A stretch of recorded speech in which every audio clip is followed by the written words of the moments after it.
Hi everyone, my name is Collin Montenegro, and welcome to my course, Getting Started with Memory Forensics Using Volatility. I am a cybersecurity professional who is a blue teamer at heart. I also happen to be the founder of the largest cybersecurity group in Las Vegas named Shadow Syndicate. Over time, the sophistication of malware, adversaries, and even insider threats has increased, making standard dead box forensics more difficult to obtain the necessary artifacts needed without the help of memory forensics.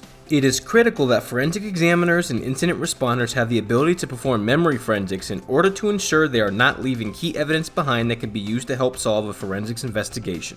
In this course, we are going to learn how to perform memory forensics, extracting key artifacts and information using a tool called Volatility.